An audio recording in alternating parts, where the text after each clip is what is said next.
The alarm screamed through the command center of the Valari defense station. Commander Taman watched the main screen as another one of his ships exploded in a ball of fire.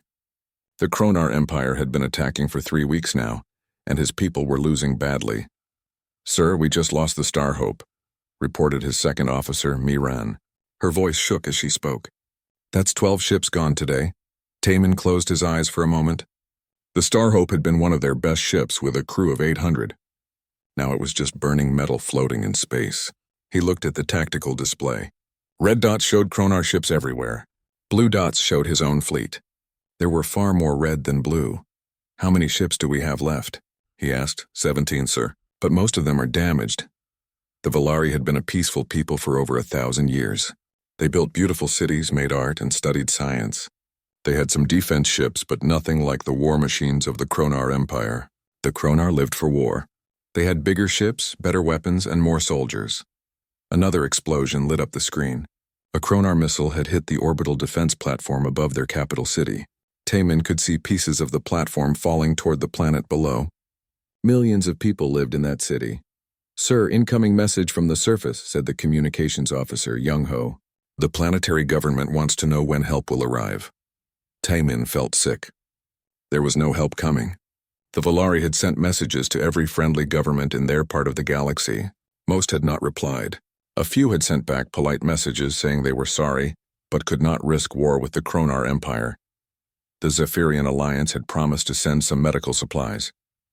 The Centauri Federation said they would accept Valari refugees after the planet fell. The Stellar Republic had sent 3 old patrol ships that were destroyed within hours of arriving. "Commander," Miran said quietly, "maybe we should surrender. At least some of our people might survive." Taman knew she was right. The Kronar would probably kill most of the adults and turn the children into slaves, but some would live. It was better than everyone dying. But then he thought about his daughter, Sujin. She was only 8 years old and loved to draw pictures of flowers. He thought about his wife, Haiwan, who taught music to children. He thought about all the artists, teachers, doctors, and farmers on his world who had never hurt anyone. "No," he said firmly. "We don't give up. Not yet, but sir, what can we do? We're almost out of ships." Taman looked at the galaxy map on his screen. It showed thousands of star systems home to hundreds of different species. Most were afraid of the Kronar.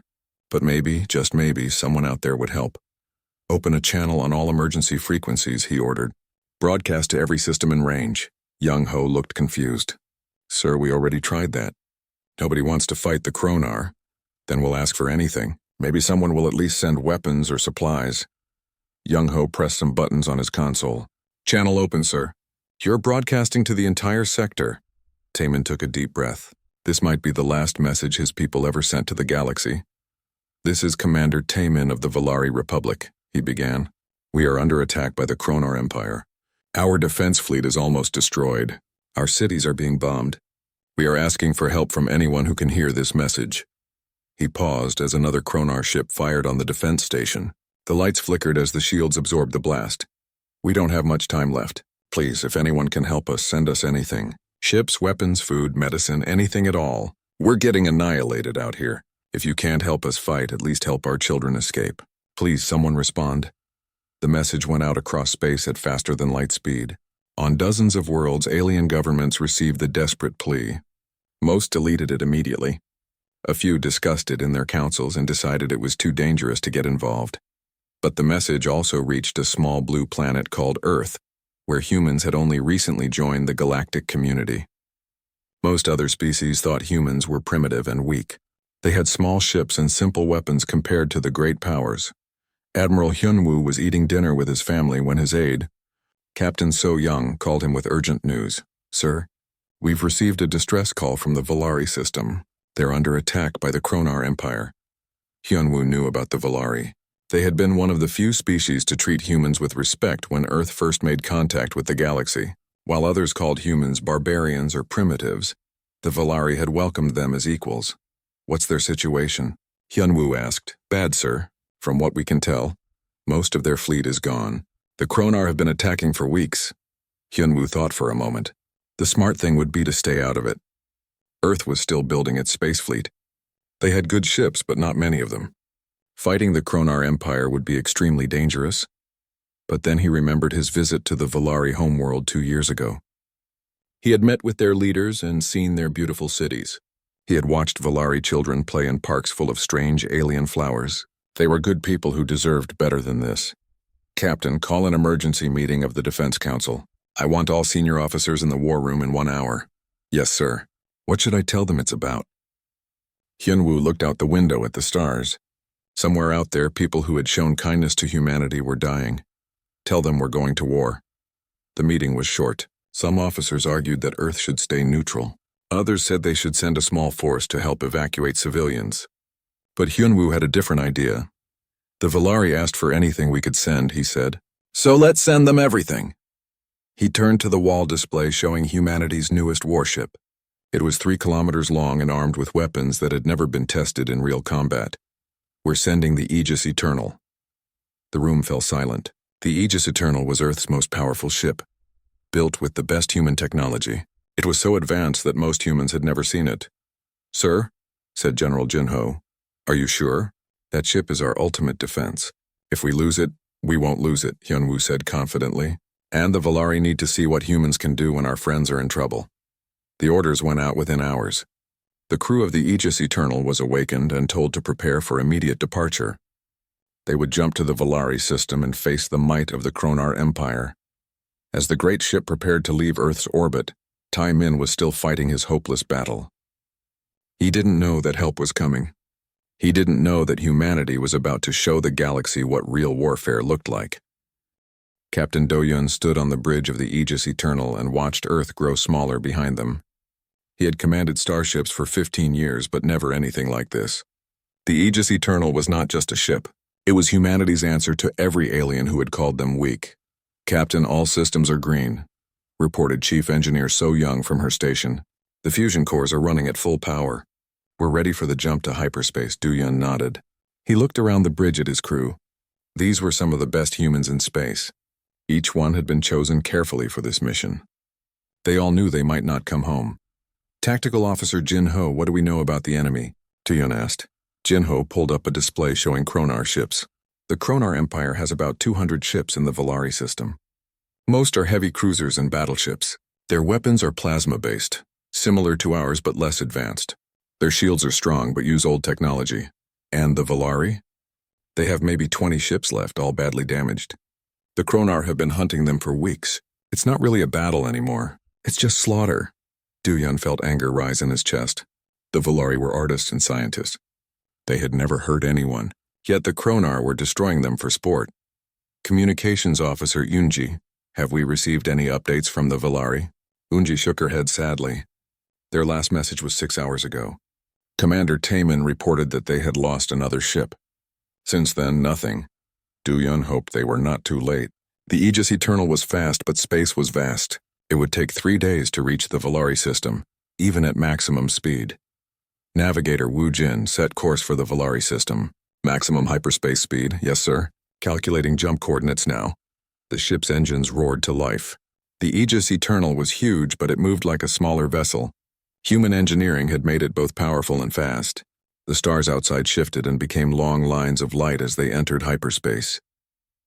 Do-Yun walked to his ready room, a small office next to the bridge. On his desk was a photo of his family back on Earth. His wife Minji and his son Taiho were probably asleep now. They didn't know that he was flying toward the biggest battle of his life. He opened his computer and read the mission files again. The Kronar Empire controlled dozens of star systems. They were one of the most feared powers in the galaxy. Their ships were well armed and their crews were experienced fighters. Many species paid them tribute just to avoid being attacked, but humans were different. When Admiral Hyunwoo had designed the Aegis Eternal, he had studied every battle the Kronar had ever fought. He had learned their tactics, their weaknesses, and their technology. Then he had built a ship specifically to destroy them. The Aegis Eternal was 3 kilometers long and carried 50,000 crew members. Its armor was made from materials found only in Earth's asteroid belt. Its weapons used technology based on studying the sun itself. Most importantly, its shields could absorb more punishment than entire fleets could deliver. A knock on his door interrupted his thoughts. Come in. Medical Officer Hae-Jin entered and sat down across from his desk. She looked worried. "Captain, I need to talk to you about the crew," she said. "Many of them are nervous. They know we're going to fight the Kronar Empire with just one ship. Are you worried too, Doctor?" He-Jin thought for a moment. "Not worried, excited. Do you know what the other species call us behind our backs?" "What?" "The children of Sol. They think we're primitive because we come from a young star system. They think our technology is simple because we haven't been in space as long as them." Do-Yun smiled. "And what do you think?" "I think they're about to learn why being young doesn't mean being weak. Humans build things differently than other species. We don't just solve problems. We make sure those problems never happen again." She was right. The Aegis Eternal was not designed to win battles. It was designed to end wars. When the Kronar saw what human technology could really do, they would never threaten peaceful species again. 3 days passed quickly. The crew ran practice drills and checked their weapon systems. Engineer So Young worked around the clock to make sure every system was perfect. She had helped to design many of the ship's components and knew them better than anyone. "Captain," she reported on the second day, "I've increased power to the main weapons by 12%. I also upgraded the shield generators. We're running better than we did in our test flights."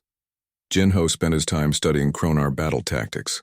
He watched recordings of their previous attacks and learned how they positioned their ships. By the third day, he had developed a complete battle plan.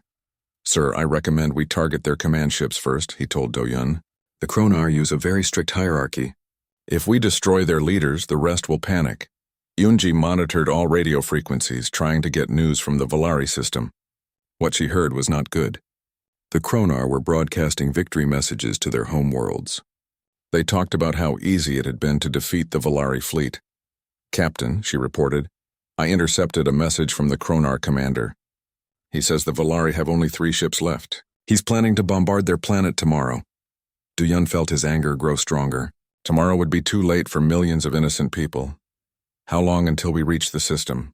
he asked Navigator Wu Jin. 18 hours, sir. Can we go faster?" Wu Jin looked at Engineer So Young. She thought for a moment. "I can push the engines to 110%, So Young said. "It's risky, but we could arrive 4 hours early." "Do it." The ship shook slightly as the engines increased power. Deep in the engineering sections, So Young's teams worked to keep everything running smoothly. They all knew that lives depended on their success. On the third day, they finally approached the edge of the Valari system. Do-Yun stood on the bridge as they prepared to leave hyperspace. His crew was ready. The weapons were charged. The shields were at maximum power. "Captain," Jinho reported, "sensors are detecting massive energy signatures ahead. The battle is still going on." "At least some of the Valari are still alive," Do-Yun said with relief. "Sir," Yunji added, "I'm picking up a transmission from Commander Tae-min. He's still fighting." Do-Yun smiled grimly. The Valari were braver than anyone had given them credit for. They had held out for days against impossible odds. Now it was time for humanity to return the favor they had shown Earth years ago. "All hands, this is the captain," Do-Yun announced over the ship's communication system. "We are about to enter the Valari system. We will find 200 enemy ships waiting for us. They think they are powerful. They think they are feared. They are about to learn what happens when you threaten the friends of humanity." He paused and looked around the bridge at his crew. They were no longer nervous. They were ready. Prepare for battle. Show them what humans can do. The Aegis Eternal dropped out of hyperspace at the edge of the Valari system. Immediately, every sensor in the area detected the massive human ship. For a moment, there was silence across all radio frequencies. Then the chaos began. The moment the Aegis Eternal appeared in normal space, every ship in the Valari system detected it. The massive human vessel was unlike anything anyone had ever seen. It was longer than 3 Kronar battleships placed end to end, and it hummed with barely contained power. Commander Tae-min was fighting a losing battle near his homeworld when his sensor officer, Young-ho, shouted in amazement, "Sir!" New contact dropping out of hyperspace. It's huge!" Tae-min looked at his tactical display. A new blue dot had appeared, but this one was different. It was 3 times larger than any ship symbol he had ever seen. "What kind of ship is that big?" he asked. Young-ho checked his readings twice before answering. "Sir, the computer says it's a Class 7 dreadnought. But that's impossible. Nobody builds ships that powerful anymore. Who does it belong to?" Young-ho's face went pale as he read the identification signal. "Sir, it's human. The ship is called the Aegis Eternal, and it's from Earth. Taemin couldn't believe what he was hearing. He had met humans before and liked them, but they were a young species with small ships. This monster vessel couldn't possibly be human, are you sure? Yes, sir. I'm receiving their broadcast identification now. On the other side of the battle, Kronar Admiral Kang Ho was having similar trouble believing his sensors. He had been a human once many years ago before he sold his loyalty to the Kronar for money and power. He knew human technology better than most. Admiral, his aide reported, the new ship is broadcasting as Terran, but our databases show no human ships larger than 800 meters. Kang Ho stared at the readings. The ship was over 3,000 meters long and packed with energy signatures he didn't recognize. Sir, should we attack it? Kang Ho thought for a moment. He had betrayed his own species to serve the Kronar, but he still remembered human determination. If they had built something this big, they had built it for a reason. Not yet. Let's see what they do first. Across the system, other ships detected the human arrival. Kronar captains laughed at the idea that one ship could change the battle. Valari survivors hoped desperately that help had finally arrived. Everyone waited to see what the humans would do. Captain Do-Yun stood calmly on the bridge of the Aegis Eternal. Around him, his crew worked quietly at their stations. The ship's systems hummed with power, ready for whatever came next. Communications Officer Yun-ji, open a channel to all ships in the system, he ordered. Channel open. Sir. Do-Yun's voice carried across space to every vessel in the Valari system. His words were calm but carried the weight of absolute authority. This is Captain Do-Yun of the Terran Star Destroyer Aegis Eternal. Kronar forces, you are illegally attacking a peaceful civilization. You have 30 minutes to withdraw from Valari space completely. This is your only warning. The response was immediate. Kronar Admiral Kang Ho's voice came back over the radio, filled with anger and disbelief. This is Admiral Kang Ho of the Kronar Empire. You are one ship facing 200.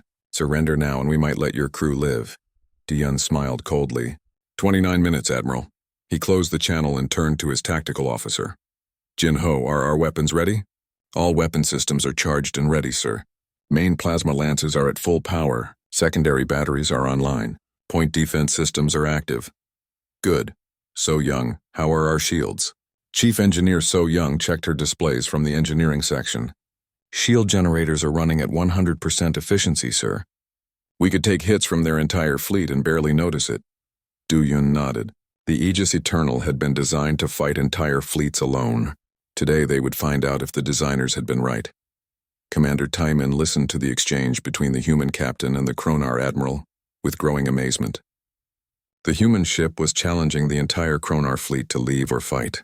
It was either incredibly brave or incredibly stupid. Miran, he said to his second officer, move our ships away from the Kronar fleet. If the humans are serious about fighting, I don't want to be caught in the middle. Yes, sir. All Valari ships, withdraw to safe distance.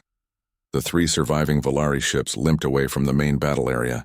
Their crews watched in fascination as the giant human ship positioned itself between them and the Kronar fleet. Admiral Kang Ho was furious.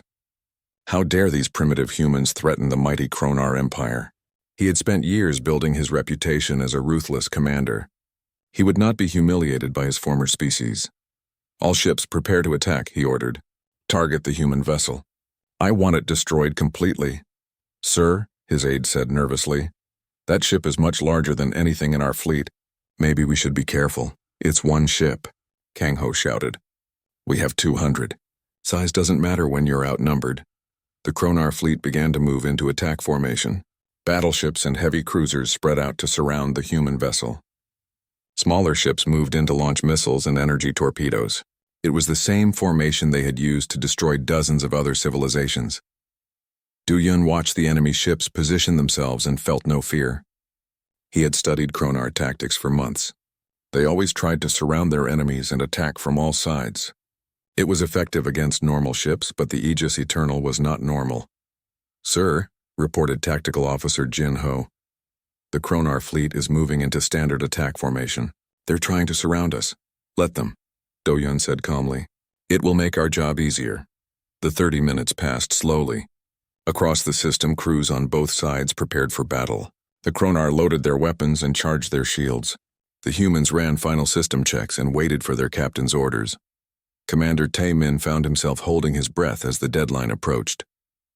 Part of him hoped the humans were as powerful as they seemed. Another part worried that he was about to watch brave people die trying to help his civilization. 10 seconds until the deadline, announced Yunji. Du-Yun stood up from his captain's chair and straightened his uniform. Around him, his bridge crew worked with quiet efficiency. These people had trained their entire lives for this moment. Time's up, he said simply. What happened next would change the galaxy forever. The Aegis Eternal had come to the Valari system to end a war. In the next few minutes, everyone would learn what human engineering could accomplish when guided by human determination. The Kronar had terrorized peaceful civilizations for centuries. They had grown used to easy victories against weaker opponents. They were about to discover what happened when they picked a fight with someone who could fight back. Jin-Ho, Do-Yun said quietly. Show them what human warfare looks like. Yes, sir. With pleasure. The tactical officer's hands moved across his control panel. Deep in the ship's hull, weapons that had never been fired in anger came online. Energy levels that could power entire cities flowed through targeting systems. Humanity's greatest achievement prepared to demonstrate why Earth's children were not to be underestimated. Admiral, Kang-Ho saw the energy reading spike on his sensors and suddenly realized he had made a terrible mistake. But it was too late to change his mind now. The battle was about to begin, and the galaxy would never be the same. The first shot from the Aegis Eternal was not just an attack. It was a statement. The ship's main plasma lance fired across 200,000 kilometers of space and struck the Kronar flagship directly in the center.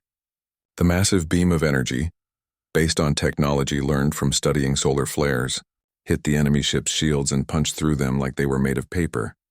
The Kronar flagship, a battleship that had destroyed entire fleets, simply vanished. One moment it was there, and the next it was expanding gas and glowing metal. The explosion was so bright that ships across the system had to dim their view screens. Admiral Kang-Ho watched his flagship die from the bridge of his command cruiser. For a moment he couldn't speak. The ship that had just been destroyed was one of the most powerful vessels in the Kronar fleet. It had shields that could stop anything, armor that had never been penetrated, and weapons that could crack planets. The humans had erased it with a single shot. All ships, open fire. He screamed into his communicator. Destroy that ship now! The entire Kronar fleet responded at once. 200 ships fired everything they had at the human vessel. Plasma beams, energy torpedoes, kinetic missiles, and particle cannons all converged on the Aegis Eternal. The space around the human ship filled with explosions and energy discharges. Captain Do-Yun felt the ship shake slightly as the enemy barrage hit their shields. He looked at Chief Engineer So-Young's status report on his screen. Shields at 98% and rising, she reported calmly. Their weapons aren't even draining our power reserves. Do-Yun nodded.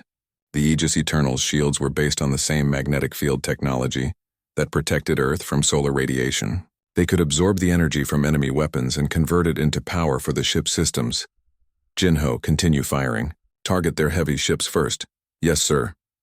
The tactical officer selected another target, a Kronar heavy cruiser that was firing missiles at them. The ship's secondary plasma lances rotated toward the enemy vessel. These weapons were smaller than the main gun, but they were still more powerful than anything most civilizations had ever built. The second shot vaporized the heavy cruiser and two smaller ships that had been flying too close to it. The humans were not just destroying enemy ships, they were doing it so completely that nothing was left behind. Commander Tae-min watched the battle from his damaged ship and could hardly believe what he was seeing. The massive human vessel was fighting the entire Kronar fleet by itself and winning easily. Every shot it fired destroyed at least one enemy ship, sometimes more. Miran, he said to his second officer, how many Kronar ships have they destroyed? Miran checked her tactical display. 15 in the last 3 minutes, sir, and they haven't taken any damage at all. This isn't a battle, Tae-min whispered. It's an execution, he was right. The Kronar had expected to face a desperate fight against a single ship. Instead, they found themselves being systematically destroyed by technology they couldn't understand. Their shields, which had protected them for decades, might as well have been made of glass.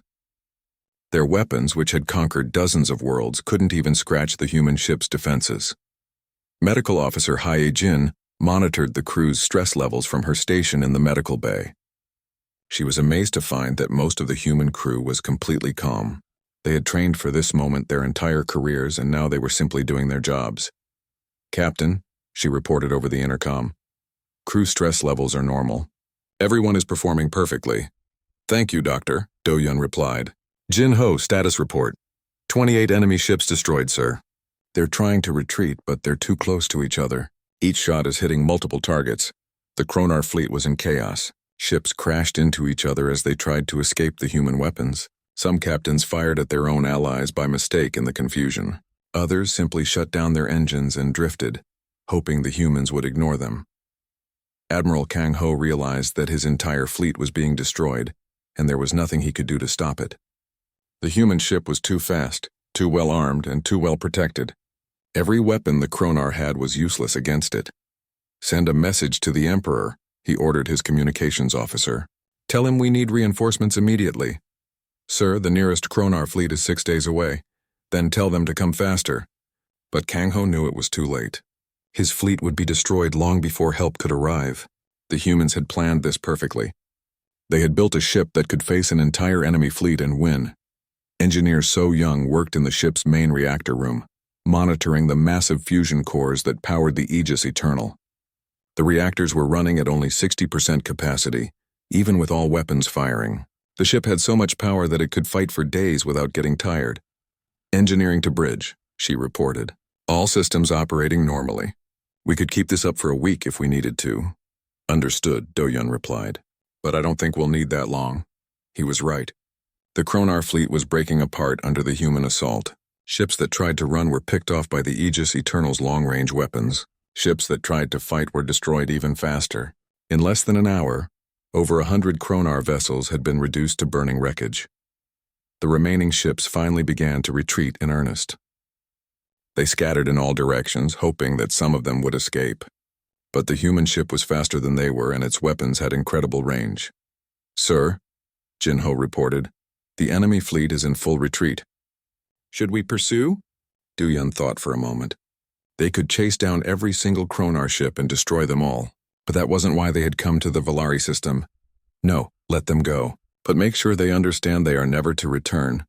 Yunji opened a communication channel to the retreating Kronar ships. Do-Yun's voice followed them as they fled. "Kronar fleet, this is Captain Do-Yun. You are leaving Valari space now, and you will never return. If any Kronar ship enters this system again, it will be destroyed immediately. Tell your Emperor that the Valari people are under the protection of Earth." Admiral Kang Ho listened to the human captain's words and felt fear in his heart. He had commanded fleets for 20 years and had never been defeated. Now his entire force had been destroyed by a single enemy ship. "This is Admiral Kang Ho," he transmitted back. "The Kronar Empire will not forget this insult. We will return with a larger fleet." "I hope you do," Do-Yun replied calmly. "It will save us the trouble of hunting you down." The threat was delivered so casually that it sent chills through every Kronar officer who heard it. This human captain was not afraid of the Kronar Empire. He was looking forward to fighting them again. The last Kronar ships jumped to hyperspace, leaving the Valari system in human hands. In less than 2 hours, the Aegis Eternal had completely destroyed the most feared fleet in their part of the galaxy. Commander Tae-min sat in stunned silence on his bridge. The Kronar fleet that had been destroying his people for weeks was gone. Not defeated, not damaged, but completely eliminated, and the humans had done it with a single ship. "Sir," Miran said quietly, "the humans are requesting permission to send medical teams to our ships." Tae-min nodded slowly. "Tell them. Tell them yes. And ask Captain Do-Yun if he would join me for dinner tomorrow. I think we need to discuss the future." The battle was over. The Kronar Empire had learned what happened when they threatened the friends of humanity. But this was just the beginning. Word of the human victory would spread across the galaxy, and everything would change. The Aegis Eternal drifted peacefully among the wreckage of the enemy fleet, its crew already making repairs and preparing for whatever came next. They had come to save the Valari, and they had succeeded beyond anyone's wildest dreams. But more importantly, they had announced to the galaxy that humanity was no longer the weak young species that others could ignore. Earth's children had grown up, and they were ready to protect their friends no matter what the cost. The news traveled faster than hyperspace ships. Within days, every civilization in the galaxy had heard about the battle at Valari, A single human ship had destroyed an entire Kronar fleet without taking damage. The species that most aliens had dismissed as primitive newcomers had just announced themselves as a major galactic power. Captain Do-Yun sat in Commander Taimin's office on the Valari homeworld, sharing dinner and watching the sunset through large windows. The Valari capital city was beautiful, with tall spires and floating gardens. It was hard to believe that just days ago Kronar bombs had been falling on these same streets. "Captain," Taimin said, "I need to ask you something. How many ships like the Aegis Eternal does Earth have?" Do-Yun smiled and took a sip of Valari tea. It tasted like flowers in sunlight. "Why do you want to know?" "Because half the galaxy is afraid of humans now, and the other half wants to be your ally. Everyone wants to know if you have more ships like yours. What do you think?"